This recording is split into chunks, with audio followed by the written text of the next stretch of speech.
let's get ready for a funeral. The day is here and honestly, I could not be happier. Now, you may remember my friend Laura of Real Housewives of Sydney Cannon. Well, she, as you know her, is no more. Deceased. The Laura of her 20s is dead. And tonight, we are going to celebrate her 30s with a high fashion funeral. So I thought maybe we'd go over a bit of history and just do the eye. I met Laura at a casting just over a year ago. Now, I hate group castings. It's like one of my pet peeves. So I wasn't in the greatest mood. And you know, like love at first sight, she walked into the room and I was like, ugh, this bitch is gonna be in my life. And we, no joke, spent the entire audition just hanging out, chatting to each other. And then, cut to that weekend. Insert the clip, you'll see what we did. No. This could be Kimberly. Wait, let me. Video?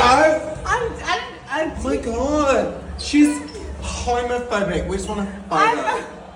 And we've been tied ever since. Adore that woman. So I have to tell you all of this again because this stupid Apple fucking product keeps corrupting my files as I record them. Don't know why. So what you missed in the other video, because thanks Apple, this is also a brand new laptop. What is going on? I've gone in with pencils to map down the shape of the eye and the tone that I'm going for. It will not only add longevity, but it will just add that color, that depth, that dimension that I really want. I'm going very much for that Weeping Widow, the Crying Madonna. Not the singer.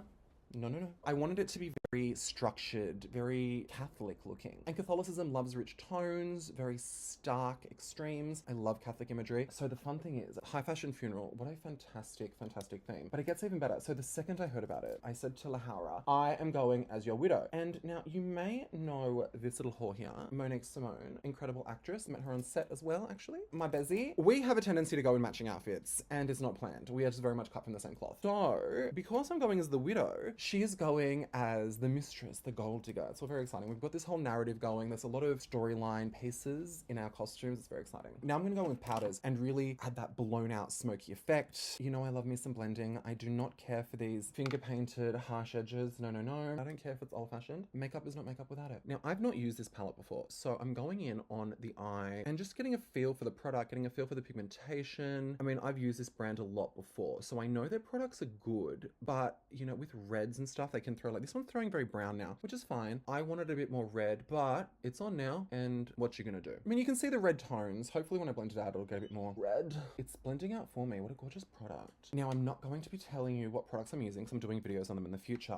Let's just say I'll be doing a Victoria Beckham, and if you see them, you see them. Don't worry, the video's coming out soon. Pretty new collection for the brand. I've been avoiding this palette for some reason, and I don't know why. This is really pretty. I will buy anything from this brand. It's actually interesting. A lot of people would think it's because I'm a fan of the person, and it's actually not. For example, I'm a fan of Pat McGrath, but her products these days are absolute shit. This side I'm kind of mashing on. I don't want it to be perfect. I want it to be misshapen. Now where it gets exciting, the lid. So I've said on every video when I mention doing eyeshadow, I will always use Nakia Joy mixing medium as the base to any eyeshadow look. It makes the color pop. It does not move. I love it. It's literally the best glitter glue on the market, the best liner. It's a mixing medium. It's just fantastic. You put it on the eye, let it go tacky, and then boom, it's done. This is the eye we're going for. It's a flake, but in person it looks like that red, but then in the light it shifts to green. It's absolutely incredible. It's got blues in it, purples. Whenever I'm putting a bit of a glitter or a flake on my eye, I put a bit of the glue onto the brush to pick up new product. But you can see, like, it's just such a gorgeous product. And ooh.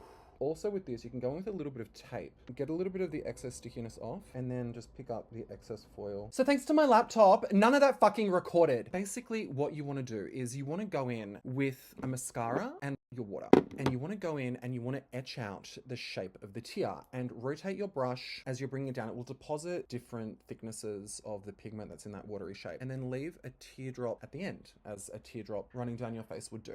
Then what I did to add dimension is I got a sheer pigment which has glitters and everything through it, and this is a black glitter. Rather than adding like a gloss to make it look wet throughout the night, I wanted it to be dry. This will make it look wet. So just go back and forth with the dark glitter, the light glitter, and the pigment of the eyelid, and really paint it around that eye until you get that three-dimensional wet quality that you want. And also don't be afraid to get the mixing medium on your skin. It's going to dry clear, it's going to look wet, so it'll add to the fantasy. Because I started sweating because of the Apple blunder, I'm gonna go fix my base and finish my eye and the rest of the look off camera, but I'll get some videos from the night so you can see how it looks.